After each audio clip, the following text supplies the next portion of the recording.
যার মেয়ে বেপর্দা, যার মাই আরেক ফুলার লয় কথা কয়, প্রেম করে, নষ্টামি করে, এই অপদার্থ বাপ, এতেও জাহান্নামী, তেও জাহান্নামী, মাইয়াও জাহান্নামী। যেদিন থেকে প্রাপ্তবয়স্ক হয়, বালেগ হয়, কোনো ছেলে যার উপরে যেদিন গোসল ফরজ হয়, ওই দিন থেকে সে পূর্ণ সমঝদার।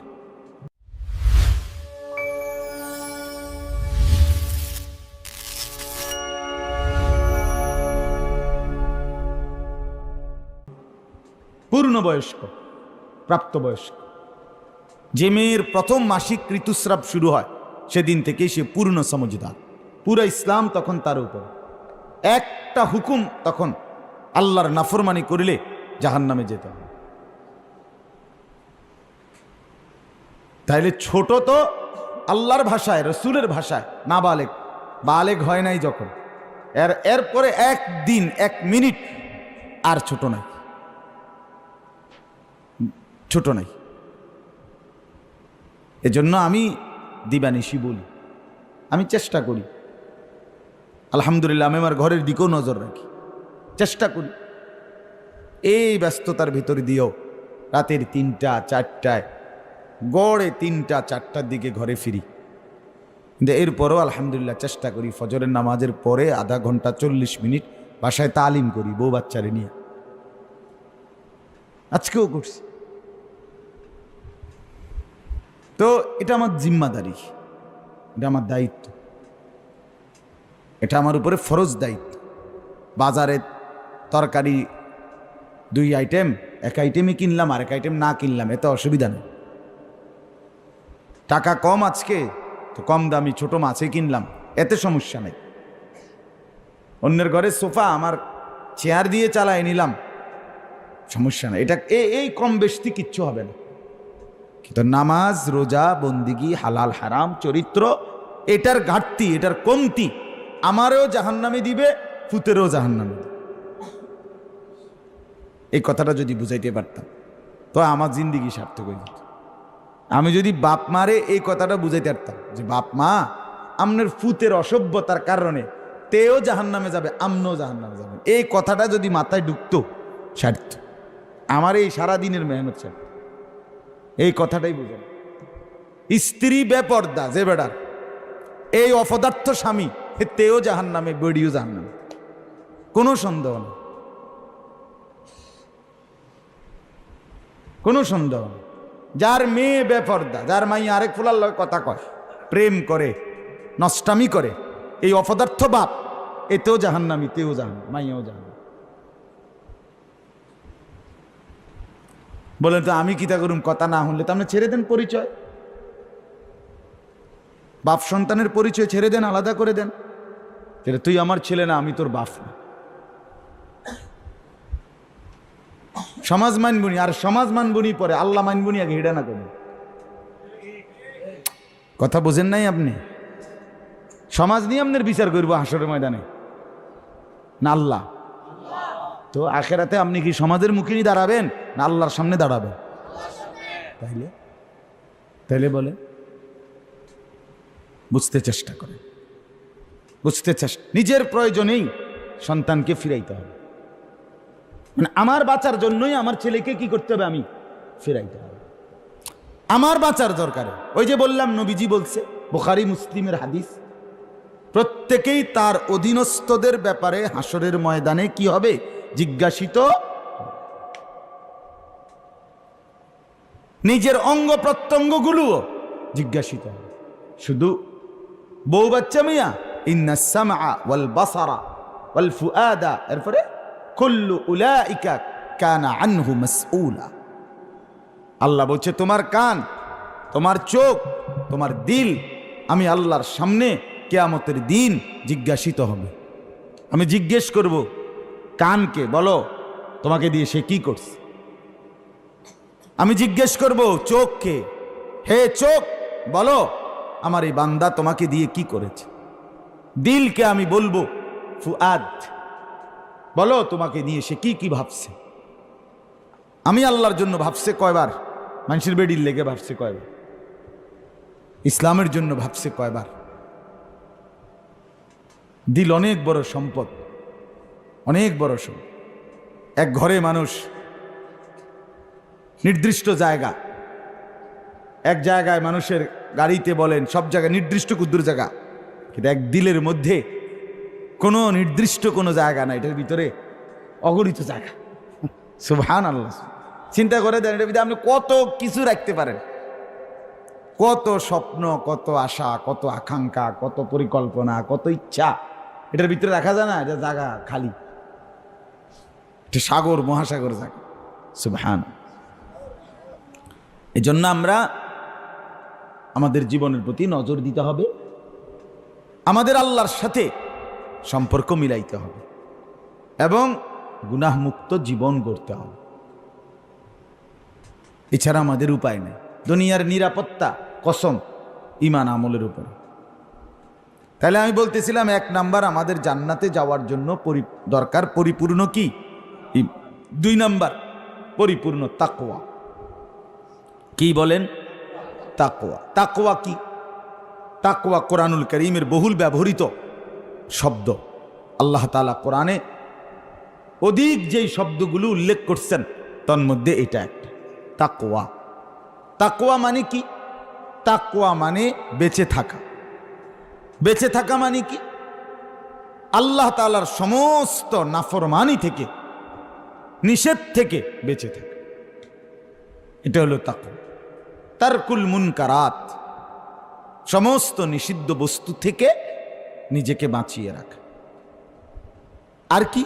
ফিআলুল খায়রাত, যে নিষিদ্ধ বস্তু থেকে বাঁচে, আল্লাহর নাফরমানি থেকে বাঁচে, সে অটোমেটিকলি সে আল্লাহর হুকুম কি পালন করতে হবে, আমাকে কি এটা খোঁজে। বুঝেন নাই? আমি সুদ খাইতে পারবো না, তখন আমি কিতা করতাম, তাহলে আমি কেমনে ইনকাম করবো, এই তখনই সে হালাল ব্যবসা খোঁজে। ঠিক না কথা?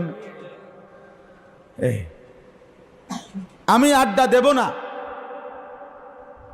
খারাপ আড্ডা দেব না, নাচ গান নর্তকীর ছবি সিনেমা নাটক দেখব না, তখন আমি এই টাইমটা কিতা করতাম, তো তখনই সে খোঁজে, তা আল্লাহর জিকির সে তালাশ করে।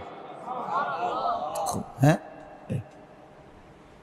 মানে যখনই কেউ গুনাহ থেকে বাঁচে অটোমেটিকলি তার দিলে প্রেরণা আসে, তাহলে আমি এটা তো করতাম না বুঝলাম, কারণ আমি কিনতাম, তাইলে আল্লাহ তাআলা তখন তার বিপরীতে নেক আমলের বন্দোবস্ত করে দিয়েছে। যা কিছু নিষেধ তার বিপরীতে যা কিছু অনুমতি, এমন বস্তু আছে।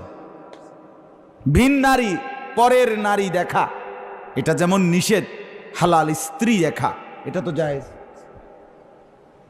মদ যেমন নিষেধ, মধু এটা তো জায়েজ।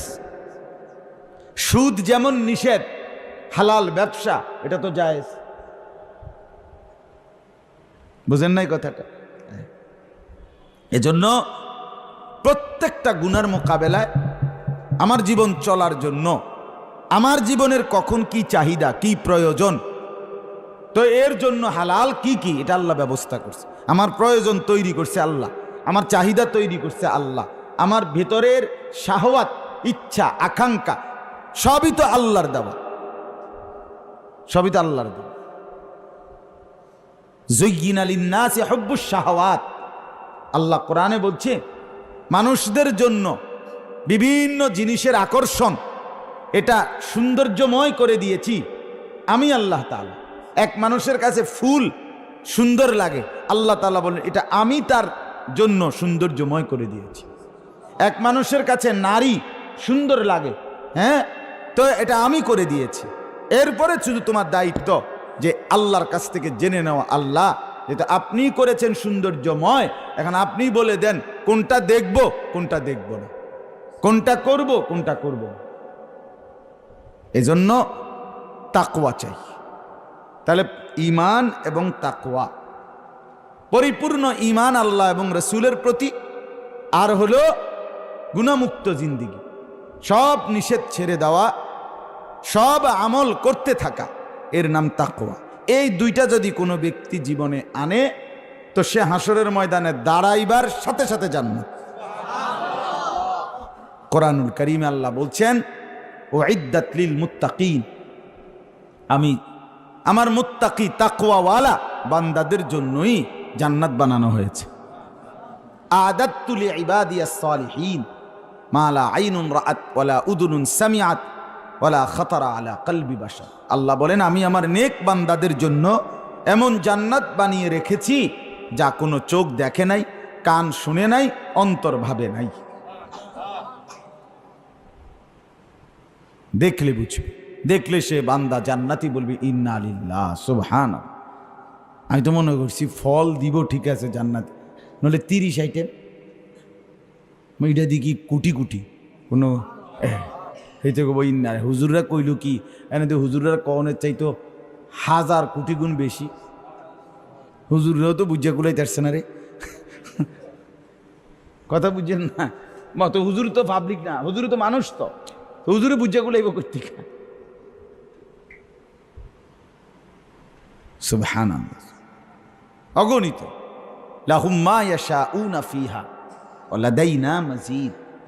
কোরআনে আছে, আল্লাহ বলেন আমার বান্দা জান্নাতে সে যা যা চাইবে তা তো পাবেই, ওয়া লাদাইনা মাজিদ, বান্দার চাওয়ার পরেও আমার কাছে আরো অনেক আছে।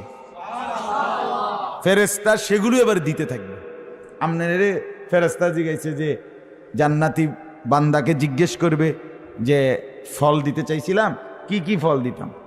তো জান্নাতি করবে, আচ্ছা দিবা কেন? তো দাও, আপেল দাও, মালটা দাও, আনার দাও, আঙ্গুর দাও, হ্যাঁ ড্রাগন ফল দাও, তারপরে দিয়া কমলা দাও, এমনি এমনি 10টার নাম কইছে। তে এবারে ফেরেশতা একটা হাসি দিবে, কবি ইন্নারিল্লাহ। আপনি কি এটা এই চৌমুনিয়ার কুড়ি বাজার মনে করছেন কে? আপনি যদি হুদা 10টা কইয়া থাইমে গেলেন, আপনি জানেন না এটা ব্যস্ত যে জান্নাত, আপনি 10,000 নামও কইলেন না, বুঝেন নাই কথাটা? জান্নাতি বলবো আমি তো জানি না, এটা নাম আর জানি না, আমি যেদূর জানি এদূর তো কইলাম। আল্লাহ তাআলা বলবেন, হায় বান্দা আমার কাছে তো আরো অনেক আছে। তে আল্লাহ বলবেন ফেরেশতাকে, ও যা চাইছে সেগুলো দাও আগে, আর আমি যেগুলো রাখছি সেগুলোও দিতে থাকো। লাহুম মা ইয়াশাউনা ফিহা ওয়া লাদাইনা মাজিদ। ফেরেশতা শুধু দেবে, জান্নাতি গ্রহণ করবে। আল্লাহ বলবে আরো দাও, আরো আছে, আরো আছে, আরো আছে। এক পর্যায়ে জান্নাতি বান্দা বলবে, ফেরেশতা বন্ধু আর লাগবে না, আর দিতে হবে না। ফেরেশতা বলবে, রব্বুল আলামিন আপনার জান্নাতি বান্দা আর চাচ্ছে না। আল্লাহ বলবেন ওয়ালাদাইনা মাজিদ, না ফেরেশতা আমার কাছে তো আরো আছে।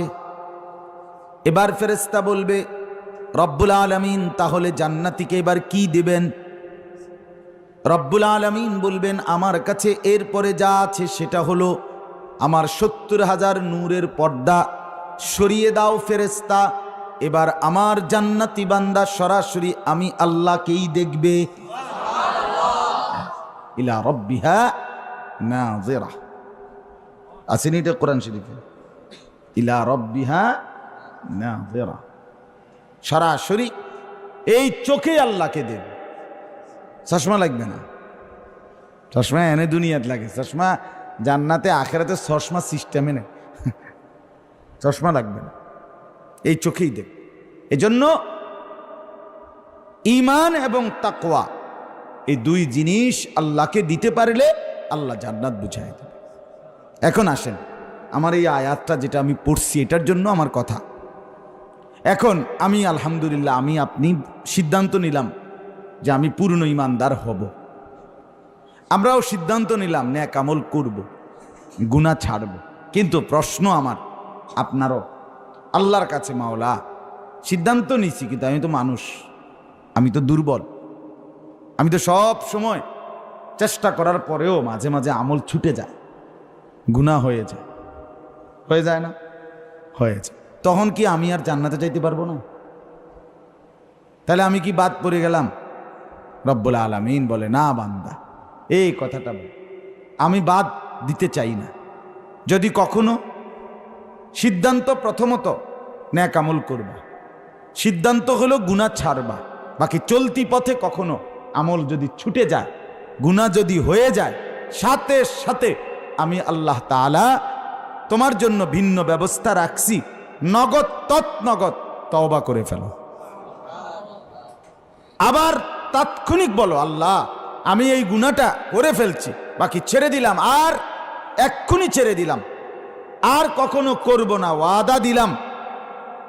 লজ্জিত আমি আল্লাহ, হয়ে গেছে গুনাহ বা আমল ছুটে গেছে, আমার আজকে ফজরের জামাত কাজা হয়ে গেছে, আল্লাহ আমি আর কখনোই এমনটা করব না, আল্লাহ আপনি মাফ করে দেন। তো আল্লাহ তাআলা বলবে যাও, মাফ করে আবারও মুত্তাকি হিসাবেই গ্রহণ করে নিলাম। তাহলে এভাবে যদি কেউ একদিনে তার অ্যাক্সিডেন্টলি অনিচ্ছাকৃতভাবে শয়তানের প্ররোচনায় 1000 বার 100 বারও গুনাহ হয়, আর 100 বারও যদি প্রত্যেকবারে দিল থেকে খাঁটি মনে তওবা করে, গুনাহ ছেড়ে দিলাম আর করব না, ওয়াদা দিলাম, হাসতে হাসতে না, ফাইজলামি করে না। আমনের দিলের অবস্থা আমি না বুঝলে কি, আল্লাহ তো বুঝে। আমনে একটা হইলো আচ্ছা ক আস্তাগফিরুল্লাহ, হ্যাঁ আস্তাগফিরুল্লাহ, আর করবি না তো, না আর করতাম না, হেতে ভিতরে ভিতরে কয় স্মরণে না, ফিটের তেনে না বাসন না, এটা না, এটা যে তামাশা, এটা কি আল্লাহ বোঝে না? আল্লাহ বোঝে। আমার দিল থেকে যদি হয় যে না আল্লাহ গতকালকে একবার করছি ভুল, মাফ চাইছি, আজ আবার হয়ে গেছে, আবারও মাফ চাচ্ছি, করব না, এভাবে যদি কেউ অব্যাহত তওবা করে, একদিন সত্যি সত্যি আল্লাহ তাআলা তার ভিতরে গুনাহ ছাড়ার হিম্মত দান করে, শক্তি আসে। এ পড়তে পড়তে বাচ্চা একসময় দাঁড়ায় যায়, মা কথা কর না, ওই যে হাঁটা শিখে যখন বাচ্চা, প্রথম তো পড়তেই থাকে, বারবার পড়ে, বারবার হ্যাঁ করে ওঠে, হ্যাঁ করে ওঠে, ঠিক আছে না? তো মা কি তখন ছেড়ে দেয় না? মা মনে করে পড়তে পড়তেই দাঁড়ায় যাবে হয়তো। এই সময় যদি কোনো মা বলে যে না আমার ফুতে প্রত্যেকবারে হাঁটতে গিয়া পড়ে যায়, বাবুরে আমার এই কলজার টুকরা আমার কান্দেই থাকুক, দরকার নাই আমি তারে তাহলে এই মা জালেম। এই মা কি আমনের 2 বছর পরেও বাচ্চাটারে হাঁটাইলো না, এবারে এই মা এই বাচ্চাটারে দিল পঙ্গু করে, তে তো এবার পঙ্গু হয়ে যাবে, তা তার হাঁটতেই পারবে না। এই জন্য পড়তে পড়তেও যদি কেউ আবার দাঁড়ায় যায়, আবার দাঁড়ায়া যায়, আবার দাঁড়ায়া যায়, হ্যাঁ গুনাহ হয়ে গেছে, আল্লাহ তওবা করলাম, তো আল্লাহ তাআলা একদিন সত্যি গুনাহ ছাড়ার মতো মজবুত শক্তি, হিম্মত আল্লাহই দান করে, আল্লাহই দান করে। আমার একটা স্পিরিট থাকতে হবে, আমার ভিতরে একটা ফিকির থাকতে হবে। তা আজকে এই আয়াতের মধ্যে আল্লাহ তাআলা 28 নম্বর পারা 66 নম্বর সূরা তাহরিম, এই সূরার মধ্যে আল্লাহ তাআলা এই তওবার কথা বলছেন আমাদেরকে। তওবা করো বান্দা, যখনই গুনাহ হবে তওবা করো, যখনই আমল ছুটে যাবে তওবা করো, তওবা করো। আমার খুলনার হযরত, বাংলাদেশের শ্রেষ্ঠ একজন বুজুর্গদের অন্যতম হযরত মাওলানা মুফতি নুরুল আমিন সাহেব, হযরত বলেন যে ওনার একটা স্টিকার আছে বানানো, জায়গায় জায়গায় লাগায় দেয়, গুনাহ যতই হোক তওবা করুন, গুনাহ যতই হোক কি করুন, এখনই তওবা করবেন। কখন? আজকেই। একবার মিথ্যা বলছেন, হ্যাঁ আবার তওবা করুন।